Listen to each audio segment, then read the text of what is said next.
The Bay Area's rock station, 107.7 The Bone. Corey from Trivium. Corey, how are you doing? I am great. Yeah? Yeah. It's like day 2, and usually day 2 people are like, because not everything's kind of in place yet, right? I'm stoked because obviously yesterday was the first show.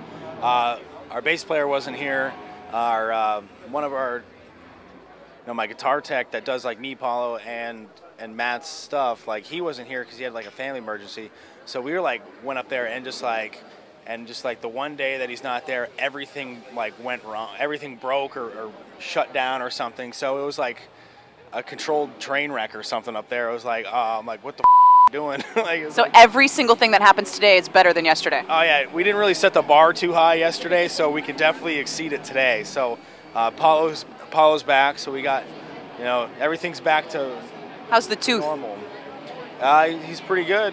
I guess he seems fine. I guess he was one of the lucky few that has it done, and then everything goes smooth. There's no complications or pain or anything. So he's ready to go. And so he's not whacked out on Vicodin? No, he's off of it. So he has it. So I'm sure someone's gonna party with that. I know, but Vicodin for sale in the Trivium tent. Yeah, at our merch. I'm kidding. But you buy a CD, you get a Vicodin pill. Vicodin Trivium. Yeah. So yeah, it's cool to have everything back to kind of like normal and and kind of get everything back, get back on track. Yesterday it was just like I had to take care of like all the guitar stuff myself. So it's like, and then I played. I didn't get to stretch out and get all loose. So I threw my back out yesterday playing and stuff. So I was like, I'm like yesterday was just not. It was like one of those just really random, strange days. So it's nice to be able to relax and be a little more chilled out today and just go out and have fun and not worrying about like 100 different things before playing. So today's gonna be awesome. So did you even get to enjoy jamming with Doc at all? There was so much on while we were playing. It took like 3 songs to even realize that he was like playing. Like it was just like I was just like thinking like half the time I like was hoping I was even playing the same songs as everybody because I was just like spaced out, just like I'm like, is that working? Is this right? And like I was just too much going on to deal with. So I was like, but it was fun. He did a killer job. He learned the stuff, and it was great. To have someone be able to pick up everything that quick and and help us out when we need it. So he was great.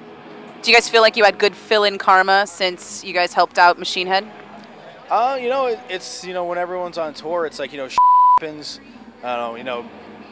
stuff out of your control, and sometimes it's it's just like you never want to being out on the road and being away from home. It's like you never want to cancel a show or that's you never want to do that. And we every time we're on tour like with Machine Head, it's like, dude, whatever you need, we'll I'll bust my ass to help you guys make the show happen. And it's just like friends helping friends out, and Paulo called him up, and he was totally like totally do it. It's like it's just one of those things like that heavy metal camaraderie where it's like you just want to, if someone asks you to help out, it's like you just feel like you just like do whatever you need. So it was great. He stepped in, and we've toured with him before, and we've been friends with him for years and years. So it was it was really great that having like a band on the tour that you've known for so long. So it's like not just like some random person like, hey, you want to play bass? Like, what's your name? So come on, that's every kid's dream. Hey, you kid over there, you know how to play guitar? Yeah, just start picking people out of the crowd. It's your lucky day. Well, hopefully it won't have to happen again, but just in case, it's an idea. You could try it. No? Yeah, it's like meet and greet pass and you get to play. It's like rock and roll fantasy camp or something. The Trivium radio contest. Yeah. We'll work on that. So your guys' album is almost a year old. How's it going being in the middle of an album cycle, constant touring, probably touring for another, 12 months? We got a lot of stuff already in the works, and probably be touring till like the fall of next year. But we have like some breaks in between the tours that we already got like a bunch of song ideas that we're working on. So we're always writing and stuff. So we were already kind of planning ahead to get stuff rolling for the next record. And after this tour, we have like a short break, and then we're doing a headlining tour in the U.S. for like a couple months, where we're doing like kind of like the first leg is like kind of the secondary markets, and a lot of places, you know, Sioux City, you know, middle of nowhere places, and like yesterday. yeah, that was in the middle of nowhere. But so we're doing that. We have like you know, support slots. Who are you going out with? It hasn't been announced yet because I don't know what the deal is with you know, this tour and like a lot of the same cities or whatnot. But hopefully it'll be announced like in the next week or two. I'm hoping.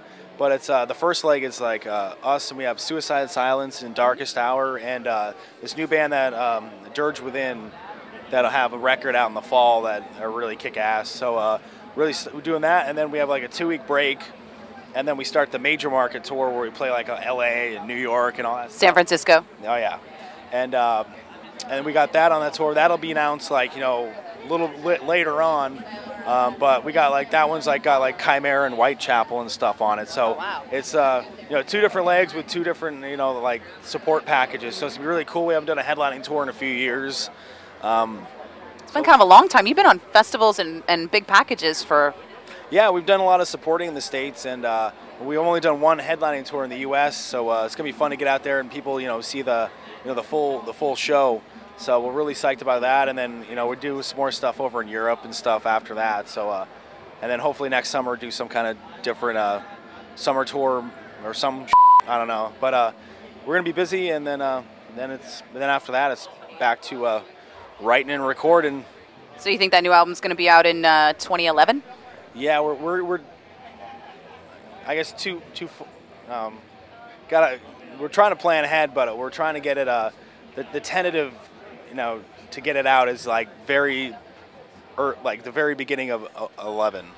So hopefully maybe like a January, February thing. So keep our fingers crossed on that. We don't want to, you know, take too much time away, but it'd be cool. You know, we've been writing a lot on the road and stuff, and everything's coming out really so I think people will be really stoked when it eventually comes out in a few years. 2 years from now. Yeah. Thanks, Corey. All right. Cheers. 107.7 The Bone. Streaming online at 1077thebone.com.